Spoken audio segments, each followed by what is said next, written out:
So in this video, I'm going to be talking about why you should stop having a study partner and stop studying with others. Now, I want to make it very clear. I want you guys to have a sense of community, especially right now during this pandemic. We need to be connected more than ever. But I want to give you a couple examples of why you shouldn't study with people. Because I used to like, getting into a study room in college, be with my friends and start studying.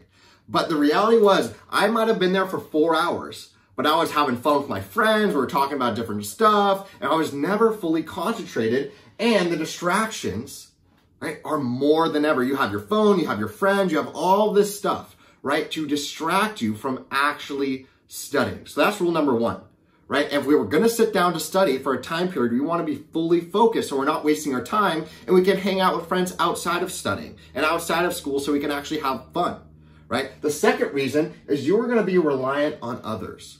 Right? You need to be able to sit down by yourself and study. It is a necessary skill that is going to keep you accountable for your whole life.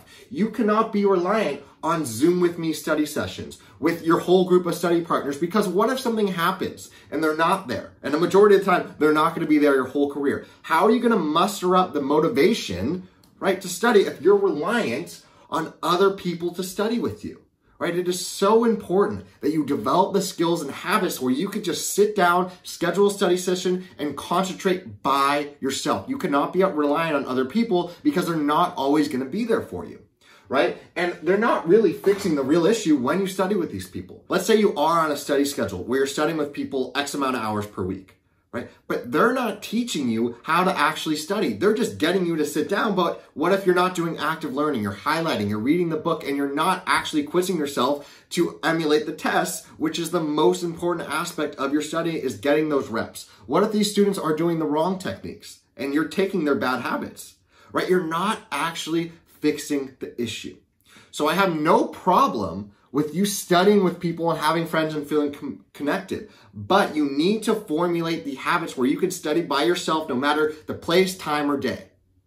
You cannot be relying on other people to study with you. Now, something I would suggest is that you have a group of friends where you're holding yourself accountable outside your studying. So maybe you meet every Friday and you talk about how your week went, how you can improve, right? That's different than being reliant on someone to force you to study. But if you're meeting once a week with a group of friends who are like-minded and you can push each other while doing things independently, I think that's a better way to go. So remember, when you study with people, there's more distractions. I know you guys have your apps and you turn off your Zoom. That's fine, but we're not fixing the real issue of you need to not be reliant on other people and to be able to form the habits to study by yourself, right? Scheduling the time where you're studying by yourself in order to be a successful student.